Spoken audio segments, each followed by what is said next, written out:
Stock market से लाखों रुपए कमाने वाला एक इन्वेस्टर कैसे आज 2000 करोड़ से भी ज़्यादा की नेटवर्थ का मालिक है। आखिर क्यों इन्हें अपनी ज़मीन तक बेचनी पड़ी?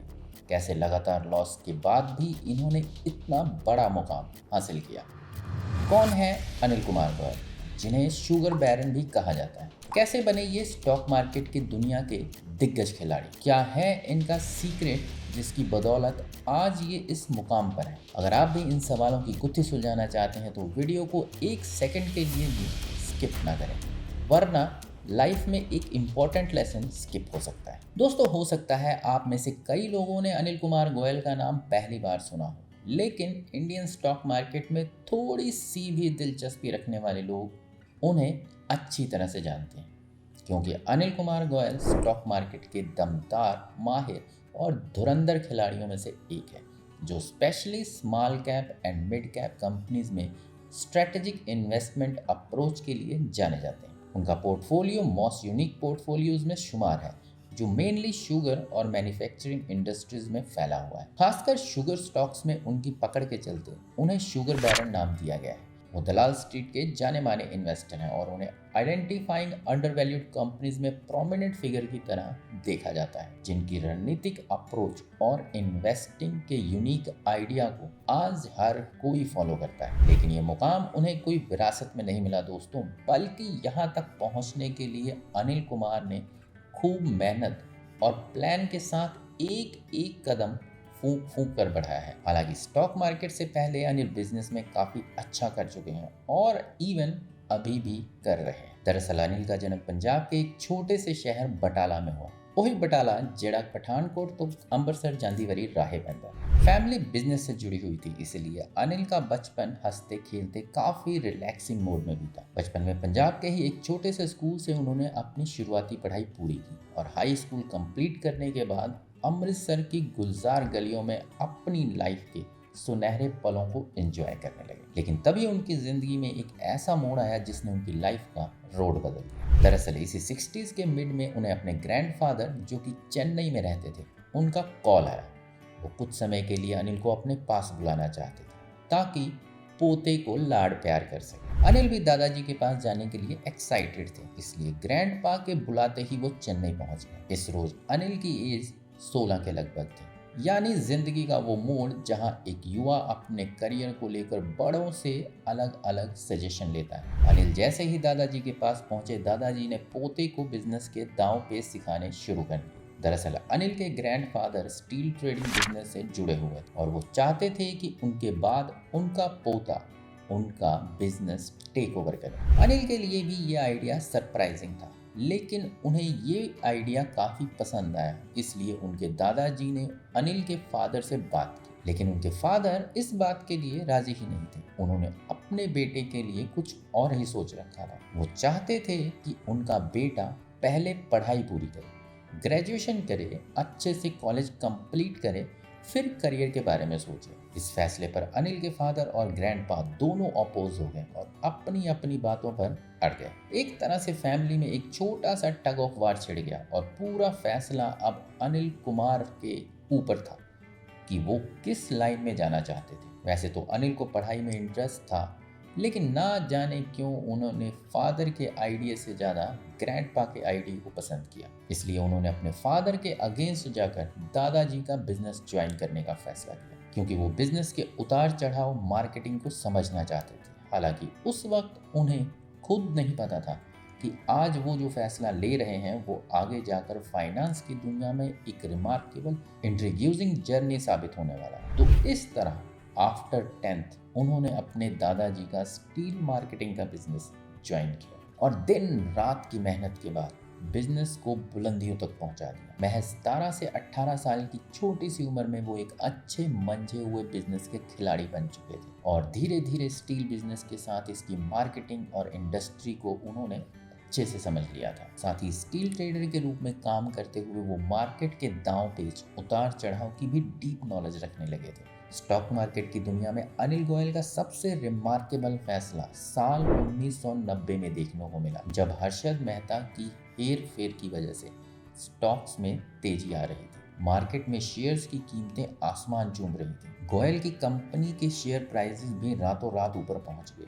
ये देखकर एक तरफ जहां उनका मैनेजर, कंपनी एम्प्लॉयज और बाकी लोग खुश थे, वहीं गोयल को अंदर ही अंदर लग रहा था कि कुछ तो बुरा होने वाला है। इसलिए उन्होंने अपने मैनेजर, जो खुद भी एक इन्वेस्टर था, उन्हें अपना पैसा बचाने के लिए कहा। लेकिन मैनेजर ने उनकी बातों को सीरियसली नहीं लिया और 1992 में जब हर्षद मेहता स्कैम हुआ, तब उनके स्टॉक का प्राइस जो 4400 था, वो 93 तक 1800 के लगभग गिर गया। तब जाकर मैनेजर को रियलाइज हुआ कि अनिल गोयल बिल्कुल ठीक कह रहे थे। हालांकि ऐसी ही कई प्रेडिक्शन थी जो मार्केट को लेकर अनिल पहले ही कर दिया करते थे। दरअसल 90s के दशक में गोयल ने जीडीआर यानी ग्लोबल डिपॉजिटरी रिसिप्ट पर दांव खेला, लेकिन उन्हें भारी नुकसान उठाना पड़ा। इस झटके से बाहर निकलने के लिए गोयल ने स्टील बिजनेस को पूरी तरह से छोड़ दिया और इक्विटी पर ध्यान देने के लिए अपनी जमीन तक बेच दी। साल था 1992 जब उन्होंने 50 लाख रुपए इन्वेस्ट किया और कुछ ही मिनटों में उन्हें 17 लाख रुपए का भारी भरकम घाटा हुआ। सिर्फ यही नहीं, अपनी फैमिली की परमिशन, उनकी इच्छा के खिलाफ जाकर उन्होंने स्टॉक मार्केट में सबसे बड़ा अमाउंट 5 करोड़ रुपए का, जी हाँ दोस्तों, 5 करोड़ रुपए इन्वेस्ट किए, वो भी 1993 में। लेकिन इस बार उनका ये फैसला उन पर भारी नहीं पड़ा। अनिल गोयल की एक खास बात रही है कि वो ज्यादातर एनबीएफसी में इन्वेस्ट किया करते थे और 1993 में भी उन्होंने इसी में इन्वेस्ट किया और बाई 1994 एनबीएफसी में तेजी देखने को मिली। इसी तरह कई उतार चढ़ाव उन्होंने फेस किए, कई बार फेल हुए,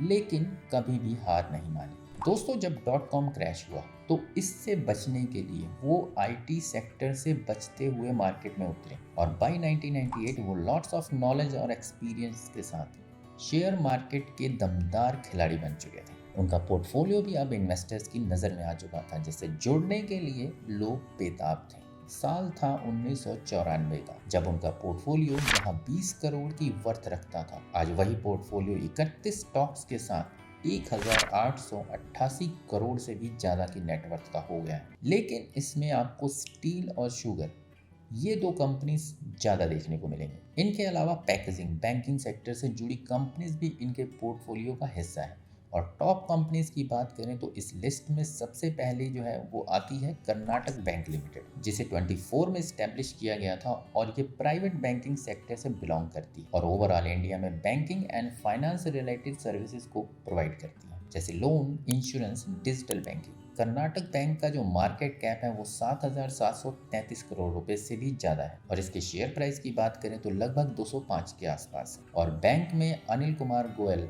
एंड एसोसिएट्स के 1.5% से भी ज्यादा शेयर होल्डिंग है। अगली कंपनी है टीसीपीएल पैकेजिंग लिमिटेड, जो इंडिया की लीडिंग पैकेजिंग मैन्युफैक्चरिंग कंपनीज में से एक है और कैरन्स, लिथो लैमिनेशंस, प्लास्टिक कैरन्स और ब्लिस्टर पैक्स का प्रोडक्शन करती है।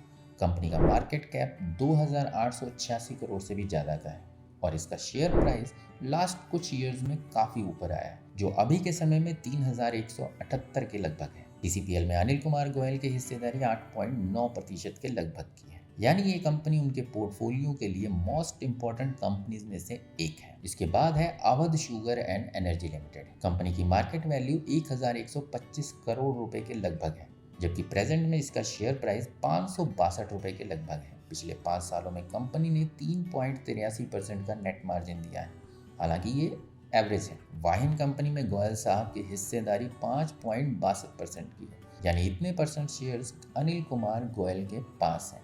इनके अलावा उनके पोर्टफोलियो में 890 करोड़ मार्केट कैप वाली कंपनी नाहर स्पिन मिल्स, 246 के आसपास करंट प्राइस, 711 करोड़ के मार्केट कैप वाली सरला परफॉर्मेंस फाइबर, शेयर प्राइस 85 रुपए के आसपास, और 634 करोड़ मार्केट कैप वाली नाहर पॉलीफिल्म्स लिमिटेड, शेयर प्राइस 260 रुपए के आसपास के 60 टॉप कंपनीज में शुमार होती है। और तमाम ऐसी कंपनीज हैं जो उनके पोर्टफोलियो से जुड़ना चाहती हैं, लेकिन अनिल कुमार गोयल हमेशा अपनी कुछ स्ट्रेटेजीज को फॉलो करते हैं, जिनके आधार पर ही वो किसी नई कंपनी को अपने पोर्टफोलियो में जगह देते हैं। जैसे गोयल साहब कहते हैं कि कभी भी किसी और के सजेशंस पर अपनी इन्वेस्टिंग स्ट्रेटजीज बदलनी नहीं चाहिए। अगर आपको लगता है कि ये स्टॉक आपको नहीं खरीदना चाहिए तो तुरंत उससे बाहर आ जाइए, ना कि किसी और के कहने पर अपने दिमाग की सुनना बंद कर दें। दूसरा, ये केपीसी फार्मूले को फॉलो करते हैं। लेकिन ये फार्मूला है क्या? तो केपीसी में के का जो मतलब है वो है नॉलेज यानी